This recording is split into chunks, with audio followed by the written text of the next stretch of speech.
Welcome to the Message podcast of Werribee Baptist Church, a vibrant church located west of Melbourne, Australia. Dedicated to creating a welcoming and safe space for everyone to explore and grow their faith in God, our vision is to see hope multiplied within our community and around the world. We hope this podcast serves as a source of encouragement and spiritual growth for you. Thanks for listening, and we look forward to journeying with you in faith. Well, good morning and welcome to church. My name's Stan. Welcome to those of you that are online and in the building. It's great to be with you today. Question for you, who needs some help with your relationships? Okay. The rest of you need to offer training for relationships, okay? Because most of you don't need help, it looks like, but I'm guessing that you just didn't raise your hand, but the person sitting beside you wanted to throw your hand up really, really quickly. So, hey, when we think about relationships, we know that it's complicated. And whether it's family, whether it's friends or work colleagues, or whether it's strangers in the marketplace even, we all kind of struggle a little bit relating to one another. This series is all about that. This series is going to help us hopefully navigate how we can have less pain when it comes to people. You know, if you miss any of the messages during this series, you can go to the website, the app, all those things. Or if you're struggling in a relationship and you know it's not your fault, send it to someone else, right? Just send the links to someone else so that they can work on your relationship so it doesn't slip and all that. Hey, anybody ever been in a car accident and it was your fault? It was your fault? Yep. Okay, a few of us. Yes. When I was in my mid-20s, I was driving my brother's car. My brother was 16 years old, and he was living with us at the time. I don't even remember why I'm driving his car, but it was a boat anchor of a car. It was one of those old, big tank things, right? And it's raining, and I'm driving, and I'm coming up to an intersection, and the road's wet and everything, and I'm not driving that fast. I'm not a fast driver. I was 25 though, so I'm not, but maybe I was. Anyway, so I put my foot on the brake, and nothing happened. I thought, the road's wet. Maybe that's it.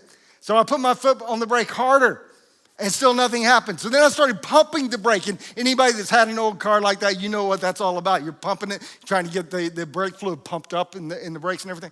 And nothing happened. And it was inevitable. I saw the car coming, and there's no way I was going to stop. And I broadsided the car in the intersection. Nobody got hurt, just my pride, and we all walked away. It was a nice car that I hit too, by the way. His car was worth like $100. This car was more like $10,000, and that was back when I was 25, so that was a long time ago. You know, sometimes if you've ever been in a situation like that, you know it can be scary, where your car is out of control and danger's ahead, and you're headed to a collision, and you just want to pump the brakes. Our words can be like that. Sometimes our words are coming out of our mouth faster than our mind is processing them. And then words will come out and you see the collision about to happen and you wish you had put on the brakes or you wish the brakes had worked. Communication takes skill and attention. We need to put the brakes on with wisdom sometimes, and then we need to steer with wisdom. You know, if we're not careful, our words can become weapons that wound rather than instruments that bring healing. So today, we're going to dive right into one of the biggest relation slips that we all face, and that's communication breakdown. And we're hoping to flip that to learn how to have powerful conversations instead of communication breakdowns. Anybody need that? All right, so for the three of us that need it, I'm going to preach the message. Rest of you can listen in, all right? Because you might learn something even if you're not ready. But James talking to us in chapter 1, verse 19, he says, you must all be quick to listen, slow to speak, and slow to get angry. So the first thing we need to understand about communication is this. Good communication starts with good listening.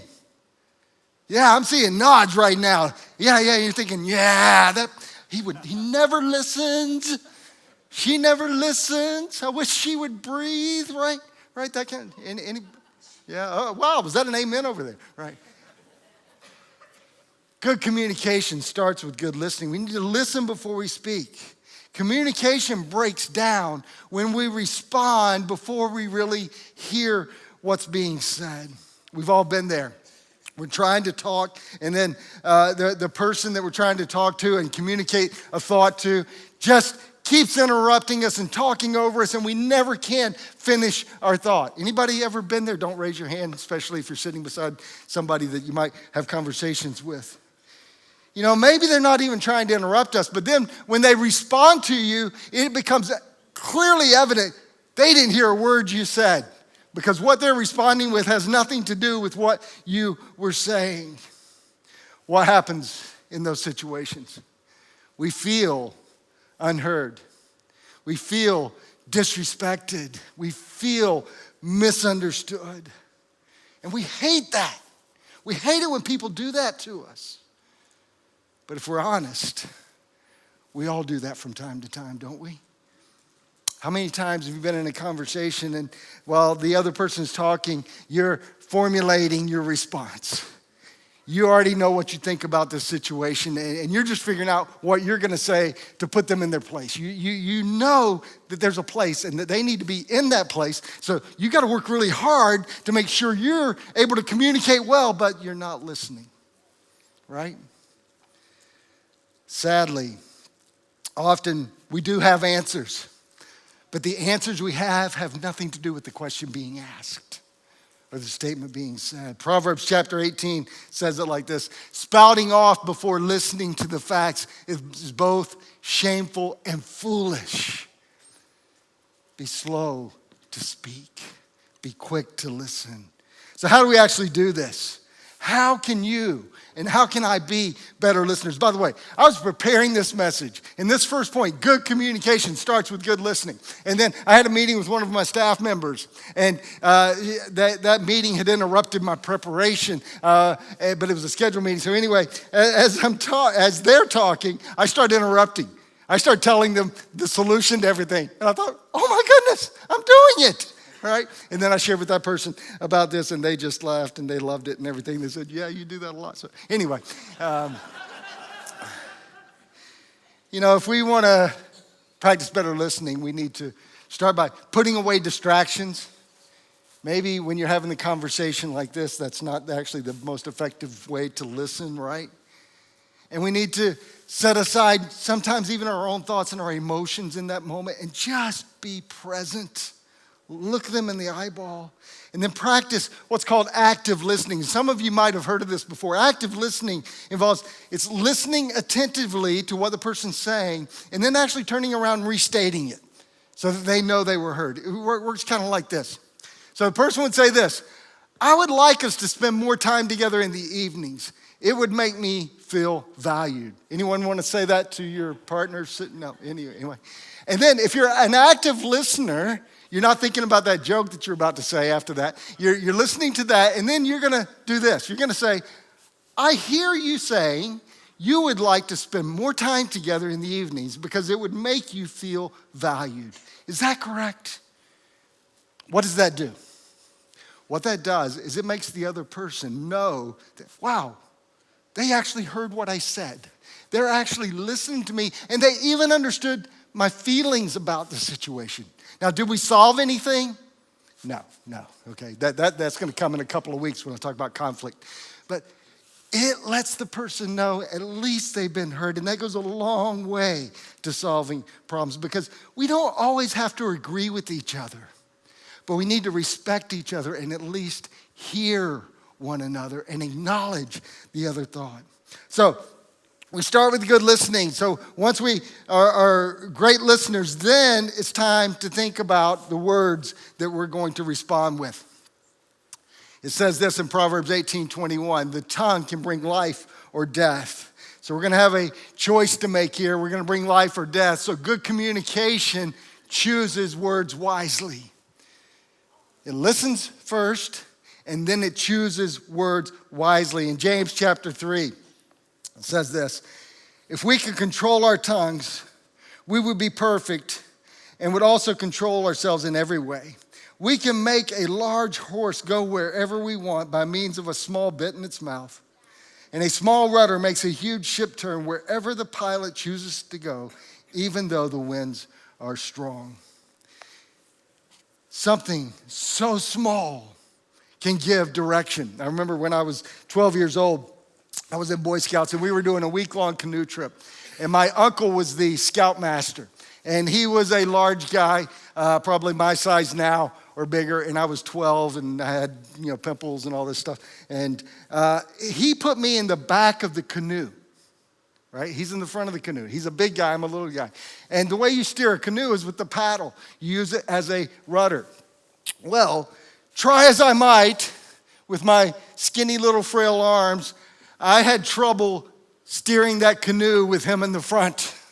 And I kept running him under trees and into bushes that were over the river. And he finally got so frustrated, he took the paddle, and they were wooden back then, and he took the paddle from the front of the canoe and just smashed it on a tree. And he may not have chosen his words wisely at that point. I don't quite remember. But that little rudder, actually, once I learned how to use it, I could actually steer him around too and everything, and it was all great. But a big ship is controlled by a small rudder. A horse is controlled by the bit. But the interesting thing about the rudder and the bit is both of those things are instruments in the hands of the person that is guiding it, the rider or the captain of the boat. They are using those as powerful tools. They're useful tools. James goes on. In verse 5, he says, in the same way, the tongue is a small thing that makes grand speeches, but a tiny spark can set a great forest on fire. The tongue is a flame of fire. It can set your whole life on fire, for it is set on fire by hell itself. The tongue is a powerful instrument. It can do good or evil. I want you to finish this statement.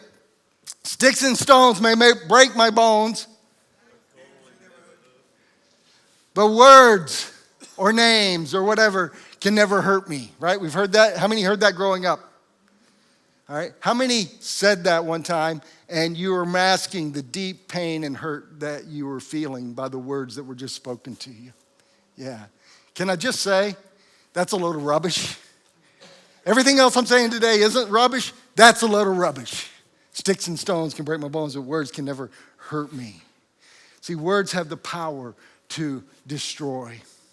Just like fire burns and it hurts and it spreads, the tongue is more than a tiny spark that starts forest fires. It is a flame of fire. What kind of words is James talking about here? Well, he's talking about criticism. He's talking about judgmentalism, thoughtless words, lying, gossiping, careless speaking, even too much speaking. All of those would come out in James' teaching. You see, our words burn and hurt if they're not used wisely. Words spoken to people can create deep wounds that last a lifetime. And our words spread. Once our words are out there, you don't get them back. And can I include not just the words that come out of our mouth, but social media? Don't be on social media when you're angry or without somebody over your shoulder or anything. Hey, check this before I post it, because it doesn't come back. It's out there. We all know the power of words experientially in our lives. People have said things to us that have either affirmed us or condemned us, and it's had a significant impact. For those of you who have been damaged by words, maybe decades ago even, I just want to encourage you today, you are not those words. You are more than the sum total of those words. Your life is so much more than that. But words shape people, especially from a really young age. I'm always amazed when I'm out in the marketplace, in the shops or whatever, or even sometimes with people maybe close to me, and I'll hear words said to a child, like, you're useless, or you're bothering me. In those moments where we might be feeling frustrated, when we say things like that, those things stick with children. The words we say to our kids mold them and shape them. Our words can either build them up or tear them down. Statistics tell us that kids get 1 word of affirmation for every 7 words of criticism. That's sobering, friends. That's sobering. Kids, remember what you say to them and how that made them feel.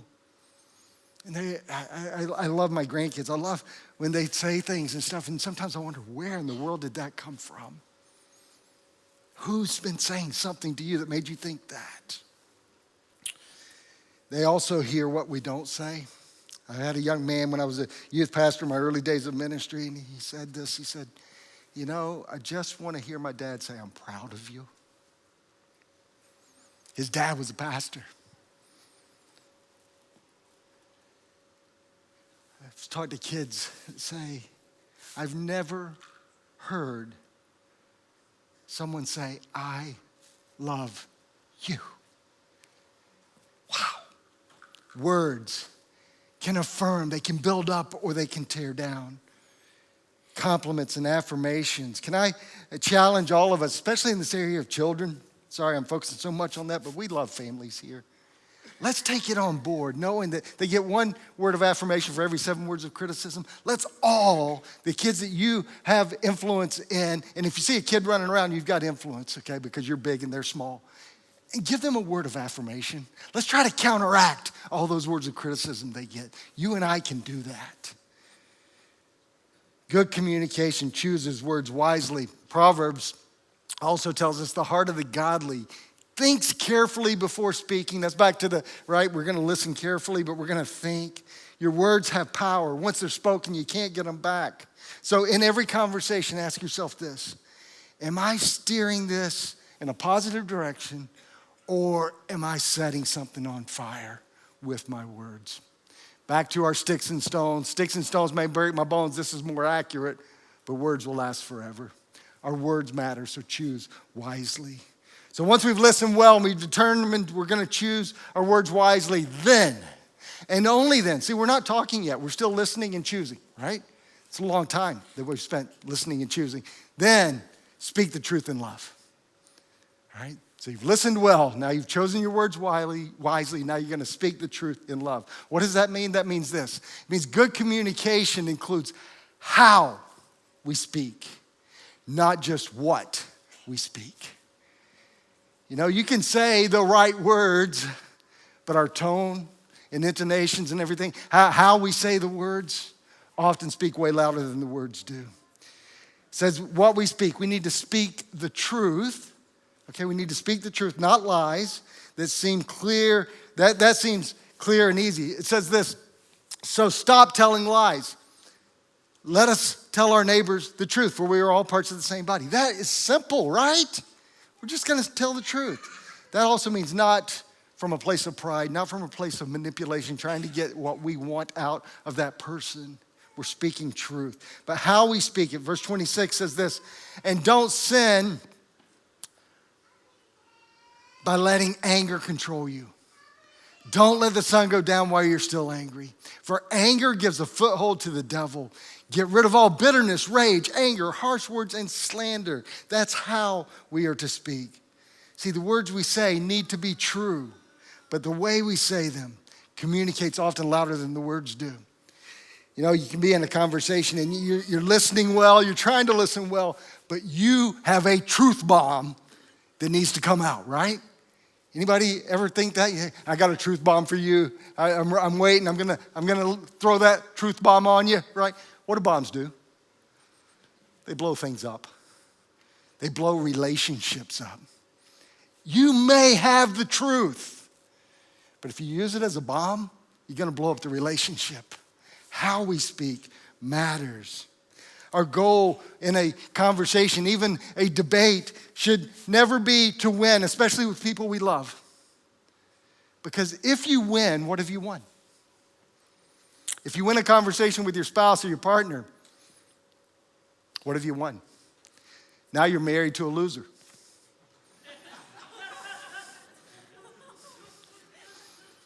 Yeah, see? And if I called your spouse a loser, you'd be upset with me, right? But if you're trying to win, you get it. So it's so simple when we stop and think a little bit. When communication breaks down, emotions flare up. And Paul urges us there in 1 Corinthians or Ephesians that we need to address issues truthfully, but with grace, without anger, without the emotion controlling us. You know, that means sometimes we need to wait to communicate. If you know you're not in a great place to communicate, then don't. Call a timeout. Say, hey, actually, this isn't going to be helpful, so I need to take a time out. I need to go for a walk. I need to breathe a little bit before we try to have this conversation. Our goal should always be to build up and not to tear down. Even in conflict, we should be focused on restoration and reconciliation, not retaliation. Wow. You know, when I prepare sermons like this, just imagine, okay? So I'm saying some things that are kind of hard, right? I've been chewing on these things for quite a while now before I'm saying them to you.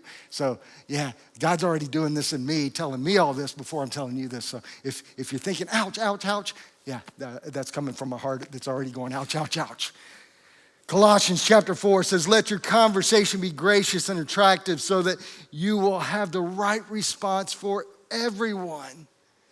Conversation be gracious and attractive. And then Proverbs again tells us, some people make cutting remarks, but the words of the wise bring healing. You know, Jesus consistently spoke truth. He never lied, but he never used it as a weapon to wound. Jesus never shied away from speaking truth, but he did it with grace and humility. When he had the woman who had been caught in adultery brought to him, what did he say? Neither do I condemn you. Grace. Go and sin no more. Truth. Again, it's so simple when we see it, but sometimes we are in such a hurry to communicate, to say what we think, to drop those truth bombs that we don't stop and think, am I doing this with grace and truth? How we speak matters more than the words we speak. Ephesians 4:15, we already said, speak the truth in love. Speaking the truth in love, that means we speak truth as assertiveness, we're telling the truth, but not aggressiveness. There's a difference between being assertive and being aggressive. And when we're aggressive, that doesn't go well. We need to speak directly and honestly. When I say being assertive is expressing your needs. It's not holding those back. It's letting someone know that, hey, there's something I need here that maybe isn't happening here. But it does it in a way that is assertive without being aggressive. It communicates clearly. And very practical way to do that is use I statements and not you statements. Let's go back, or let's look at this. It says, I feel concerned when this happens versus you always do this. Now, if we go back to our first illustration about active listening, that statement, I would like to spend more time together in the evenings. It would make me feel valued. Okay, that is a generous way to say that. What that person could have said and was probably thinking before they chose their words wisely was this. You never spend time with me. You always play video games or work in the evenings. You don't care about me. Right? Does it look similar? It's the same. It's kind of the same thing. But what response is this one going to get? It's going to get defensiveness. That's going to spiral really quickly into an argument and get really yucky and ugly, right? Because that wasn't chosen wisely where this one was. Listen well. Choose wisely. Speak the truth in love. And then Ephesians 4:29 says, don't use foul or abusive language. Let everything you say be good and helpful so that your words will be an encouragement to those who hear them. Good communication, finally, builds bridges, not barriers. That's what we're trying to do here. We're trying to build bridges through communications. We need to use words that heal and strengthen relationships, not create walls. If you're using harsh words or being aggressive, it's not going to be good and helpful like Ephesians says there. The words we choose come from the heart. In the heart are the things that we meditate on and the things that we think about. So if you want to build bridges and not barriers, we need to think properly. Philippians chapter 4 says this, fix your thoughts on what is true and honorable and right and pure and lovely and admirable. Think about things that are excellent and worthy of praise. I want you to think about this when you're getting ready to communicate with someone. Do it through that filter. Okay, what about that person is praiseworthy? What can I think about that person that's honorable and right and pure and lovely? Because that person's not all bad, especially if you're sitting by them. You either love them or you gave birth to them, right? You actually want good and you believe good about them. You actually believe some of these things, that it's lovely and pure and all of that.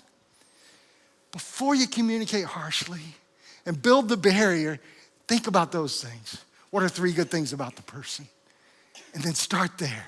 You can get to the problem, you'll get there. But start here, start with pure thoughts. See, criticism breaks trust, encouragement's gonna build it.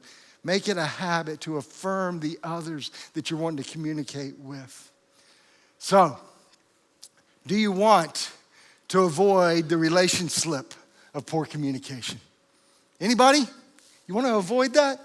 Yeah, I see double hands going up. You're excited. Woo! I want you to as well. I want to avoid it in my life as well. Then we need to have powerful conversations. Proverbs 16:24 says, gracious words are a honeycomb, sweet to the soul and healing to the bones. So to wrap this up, remember, good communication starts with good listening. So you need to be an active listener. Be an active listener. James 1:19 tells us we need to be an active listener, listen fully before speaking. Then good communication chooses words wisely. We need to be affirming. Be an active listener and be affirming. Focus on praiseworthy things. Build others up through encouragement. Then remember, good communication includes how we speak, not just what we speak. Be assertive, not aggressive. Speak the truth, but in love. And then finally, good communication builds bridges, not barriers. You need to avoid criticism. We need to use words that strengthen and do not destroy. The way we communicate determines whether our relationships slip and slide or grip and grow. I want to choose to let my relationships grip and grow, not become relationslips. I hope that's your heart too. So that they can grow into something deeper and stronger. We must choose our words wisely. We must speak the truth with grace and focus on what builds up. I'm going to invite you to stand. And as we close, I want you to take this home. If you're looking for a take-home statement, I'm just going to read it. I'm not going to have you say it with me. But I will listen fully, choose wisely, speak kindly to build bridges, not barriers. If you weren't listening the whole sermon and you just tuned back in because I said stand up, take this home with you today. I will listen fully, choose wisely, speak kindly to build bridges and not barriers. Father, thank you for giving us communication. Because, Lord, through communication, we can love, we can encourage, we can be affirmed by listening. Lord, thank you so much. And Lord, while you gave us a great tool, sometimes we don't know how to use it right. Or Lord, even if we do know how, sometimes we get in a hurry and forget. Thank you for the reminders that you gave today, Lord, through your word. And Lord, help us put them into practice so that we will build our relationships strong. So that, Lord, whatever we're dealing with, Lord, that even with serious problems and serious issues in our lives, Lord, help us to establish good communication that can start helping us have breakthroughs in those things. And Lord, help our relationships be honoring to you and encouraging to each other. In Jesus' name, amen.